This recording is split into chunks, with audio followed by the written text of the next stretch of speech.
Hello everyone, welcome to market investment. मैं हूं राहुल गुप्ता। स्वागत करूंगा आप सभी का हमारे चैनल मार्केट इन्वेस्टमेंट में। दोस्तों, बात करने वाले हैं आज हम गोल्ड की और बात करेंगे आज हम सिल्वर की। दोनों ही कीमती धातुओं के अंदर काफी ज्यादा उतार चढ़ाव अभी हमें देखने को मिल रहा है। उतार चढ़ाव इतना ज्यादा है कि सिल्वर काफी ज्यादा निचले स्तर पर आ गई थी एंड गोल्ड भी काफी ज्यादा निचले स्तर पर आ गया था। बात करें कि $2531 का हाई लगा रहा था कॉमेक्स मार्केट के अंदर गोल्ड, भाई हमने उससे $2471 के बिल्कुल स्ट्रॉन्ग सपोर्ट के करीब आता हुआ दिखाई दिया। सपोर्ट इतना शानदार था $2470 $2471 का कि वहां से बिल्कुल हमें शॉर्ट कवरिंग देखने को भी मिली। वापस $2500 के आसपास अभी गोल्ड अभी हमें देखने को मिल रहा है। वापस संघर्ष कर रहा है कि $2500 के शिखर को वापस वो हासिल कर ले। वहीं चांदी की बात करें तो चांदी भी 28 सेंट से भी नीचे आ गई थी, $28 के नीचे भी आ गई थी। अभी सस्टेन करते हुए वापस थोड़ा सा एक लेवल लेने की कोशिश जरूर कर रही है, लेकिन फिलहाल मार्केट के अंदर छोटी सी शॉर्ट कवरिंग अभी फिलहाल हमें देखने को मिल रही है।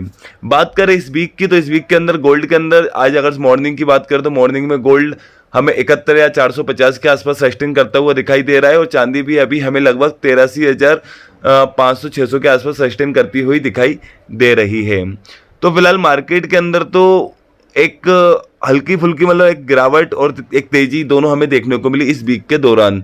अगर इस वीक की बात करो तो इस वीक में गोल्ड के अंदर लगभग 100-150 अंकों की एक मामूली गिरावट देखने को मिल रही है अगर इस वीक की बात करें, लेकिन चांदी के अंदर 1500 अंकों की एक बड़ी गिरावट भी देखने को मिल रही है इस वीक के 3 से 4 दिनों के अंदर।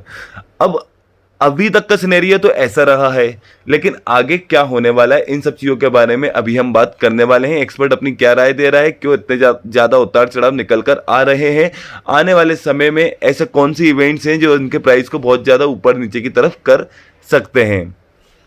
तो दोस्तों, आने वाले समय के इवेंट्स भी जानेंगे, आने वाले समय के टारगेट भी जानेंगे, क्या सपोर्ट होने वाले हैं, क्या रेजिस्टेंस होने वाले हैं, कहां से बाइंग जोन बनना चाहिए, कहां से सेलिंग जोन बनना चाहिए, क्या प्रेशर है बाजार के ऊपर।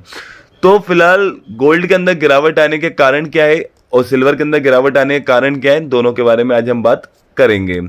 देखिए दोस्तों, गोल्ड के अंदर गिरावट आने का एक सबसे बड़ा मेन कारण जो था वो रहा था कि फेड के द्वारा जो ब्याज दर के अंदर कटौती की जो बात हो रही थी उसकी उम्मीदें थोड़ी कम होती नजर आ रही थी, जिसके चलते हुए गोल्ड के अंदर हमने मुनाफा वसूली भी आती हुई दिखाई दी है कि गोल्ड के अंदर मुनाफा वसूली हमें देखने को मिली, प्रॉफिट बुकिंग देखने को मिली।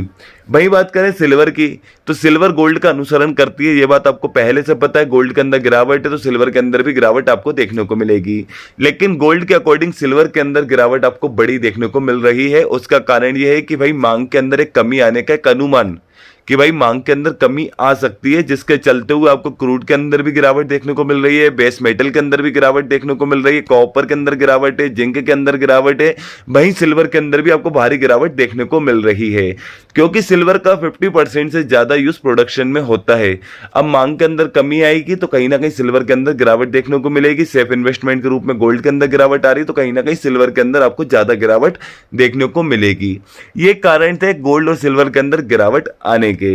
लेकिन अभी आने वाले समय में इवेंट्स इतने ज्यादा हैं कि मार्केट के अंदर आपको तेजी देखने को मिल सकती है।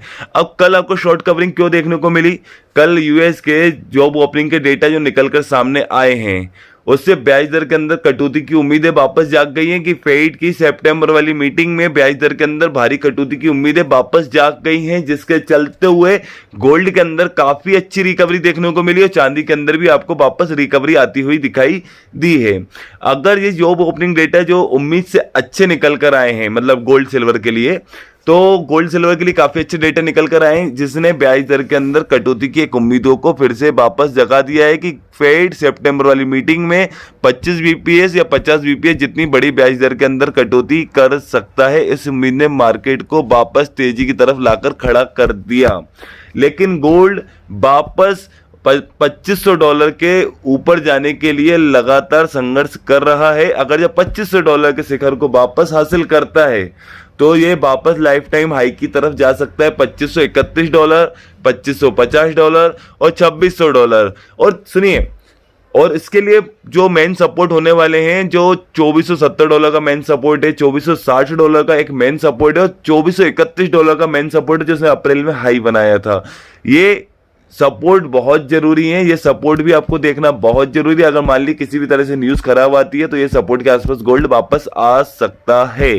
लेकिन अगर गोल्ड किसी भी डेटा में भागता है, ऊपर जाता है, $2500 शिखर को हासिल करता है या $2531 के हाई लेवल को टच करता है, तो गोल्ड के अंदर अभी फिलहाल में इतनी स्ट्रेंथ और इतने बड़े डेटा मार्केट में आना है कि गोल्ड $2531 को भी पार कर सकता है, $2550, $2600 की तरफ भी जा सकता है। क्योंकि अभी निवेशक इंतजार कर रहे हैं सप्ताह के अंत में जो पेरोल डेटा निकल कर आने वाला है उसका इंतजार कर रहे हैं, बेरोजगारी आंकड़ों का इंतजार कर रहे हैं, फेड की होने वाली मीटिंग का इंतजार कर रहे हैं, सीपीआई महंगाई दर के आंकड़े निकल कर आना है अगले सप्ताह। ये बहुत बड़े इवेंट्स आने वाले 10 दिन जो होने वाले हैं, 10 से 15 दिन गोल्ड के लिए काफी ज्यादा तेज होने वाले हैं, काफी ज्यादा तेज होने वाले हैं और सिल्वर के लिए भी काफी ज्यादा तेज होने वाले हैं। काफी बड़े उतार चढ़ाव आपको गोल्ड और सिल्वर दोनों के अंदर देखने को मिल सकते हैं। जरा जरा में आपको अगर किसी भी तरह से न्यूज आती है कि ब्याज दर कटौती करने में थोड़ी सी भी परेशानी हो रही है तो गोल्ड के अंदर गिरावट और डॉलर इंडेक्स के अंदर तेजी आती हुई दिखाई देगी। सिल्वर के अंदर गिरावट और गोल्ड के अंदर गिरावट आपको देखने को मिल सकती है और किसी भी तरह से ब्याज दर के अंदर कटौती की उम्मीदें कम होती हैं तो।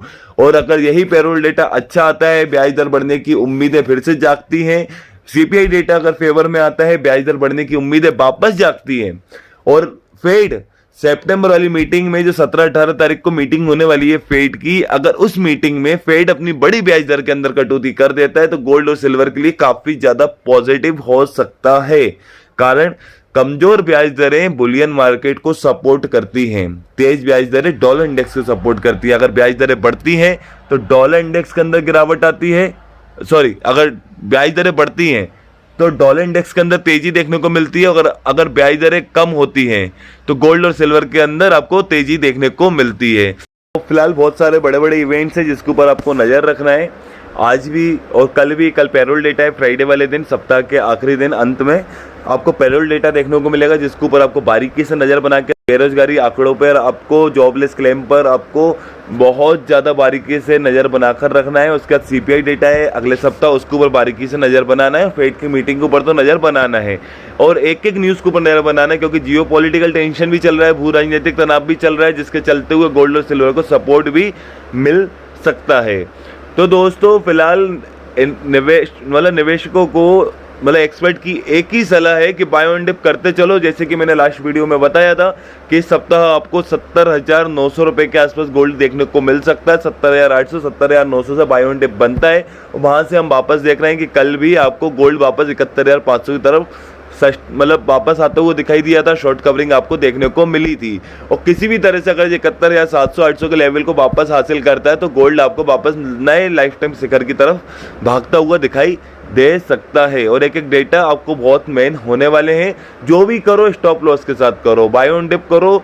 लगातार एक्सपर्ट आपको सलाह दे रहा है गिरावट पे खरीदारी करें, गोल्ड के अंदर गिरावट पे कुल मिलाकर खरीदारी करें और एक अच्छा परफेक्ट स्टॉप लॉस लगाकर चलें।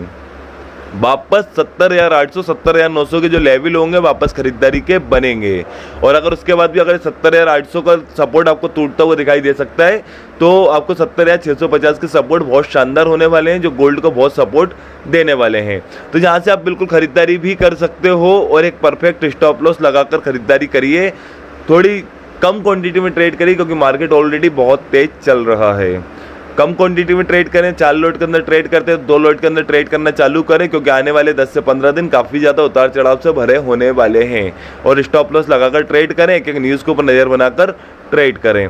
और दोस्तों सामने स्क्रीन पर आपको अपना पर्सनल व्हाट्सएप नंबर प्रोवाइड करके रखा है। वो नंबर मैंने आपको इसलिए प्रोवाइड करके रखा है, मेरा कमोडिटी मार्केट से रिलेटेड एक व्हाट्सएप डिस्कशन ग्रुप चलता है जिसमें कमोडिटी से रिलेटेड कोई भी लेटेस्ट न्यूज़ होती है, कोई भी लेटेस्ट अपडेट होता है उसको तुरंत व्हाट्सएप के माध्यम से आप तक पहुंचाने की कोशिश करता हूं। अगर आप भी मेरे व्हाट्सएप कमोडिटी ग्रुप में ऐड होना चाहते हो तो सामने दिए हुए नंबर पर मुझे व्हाट्सएप पे मैसेज कीजिए, आपके नंबर को मैं अपने कमोडिटी ग्रुप में ऐड कर दूंगा। चलिए दोस्तों, अगर आपको ये मेरी वीडियो अच्छी लगी तो मेरी इस वीडियो को लाइक कीजिए। अगर आप मेरे साथ जुड़कर रहना चाहते हैं तो मेरे इस चैनल को सब्सक्राइब कीजिए एंड अंत तक मेरे साथ इस वीडियो में बने रहने के लिए आप सभी को मेरा दिल से धन्यवाद।